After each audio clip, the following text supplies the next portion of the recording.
Anybody who's watched one of my videos on YouTube has probably come to the conclusion that I'm a fairly big filter user, and they wouldn't be wrong. I do use filters a lot, and I'm particularly fond of the new JetMag filter system, which you can take a look at in the link in the corner in the top of the block. The problem with the JetMag system is that it originally came out without any graduated filters. So although you have the new magnet clips, it is fantastic, but it doesn't accept 100mm grad filters. And then Nisi gave us a really useful adapter, which you can place in the front of your JetMag filters and then use 100mm grad filters in conjunction with your usual magnetic filters. Now this is fantastic for photographers like myself because I am still one of those photographers who uses grad filters, part of the archaic past century perhaps. Regardless, I do use those filters.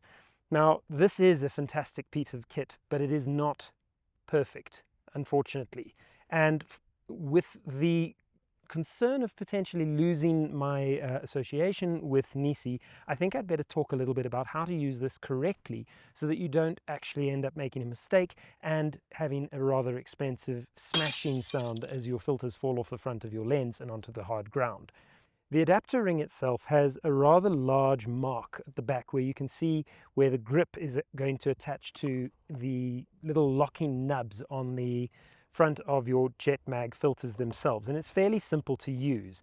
The actual holder itself is very reminiscent of the Nisi V6 and V7 series of adapters, but the basic concept is you place your filter adapter on the front, the magnet should clip on. Then you will twist it until the little mark or the line at the back of your adapter ring matches up with the line of the locking nub on your filters itself, and then the filter will not fall off. The actual holder itself will attach in exactly the same way that the V7 filter holders worked. So you'll pull it over the two little nubs, open the clip, put it in, and it is locked. Nothing's going to come off. And this works really, really effectively. The problem, of course, is that you can't twist your polarizer.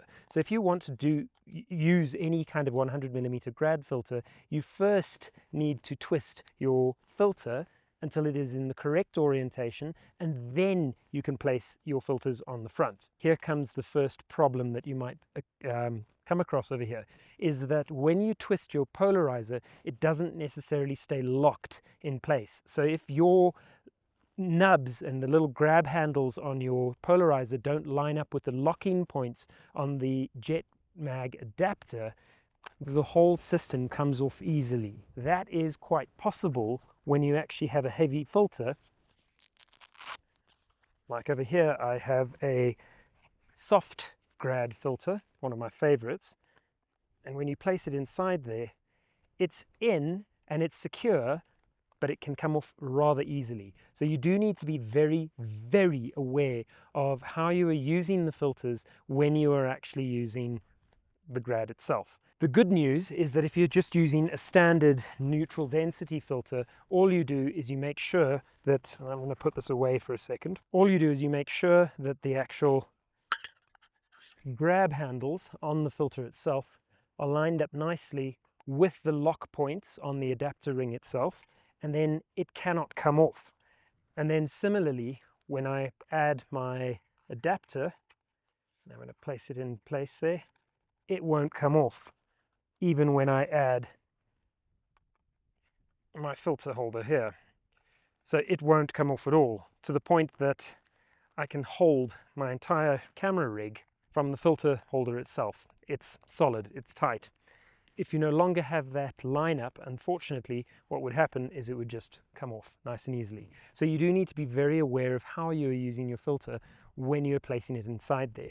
It gets harder still if you decide not to use your JetMag filters and you only use your grad filter on its own, which is something that a lot of photographers, including myself, would do. So, for instance, now if I want to place my grad filter on here, there is very little magnet. So you can see that it just rattles. You have to actually line up the back of the filter ring so that you have your lines all correctly oriented, and then your filter will hold. If you pay attention to how you place your filters, then you're going to get absolutely fantastic results from the filter system and using the Grad 100mm filters in conjunction with your JetMag filters.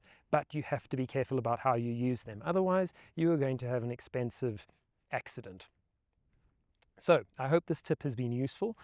If you have any problems with using the JetMag filters, let me know. Maybe I can give you a suggestion on how to use it better.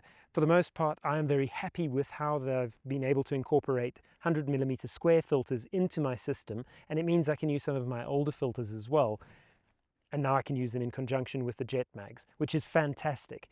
It just isn't absolutely perfect yet. Maybe Nisi will bring out something different in the future.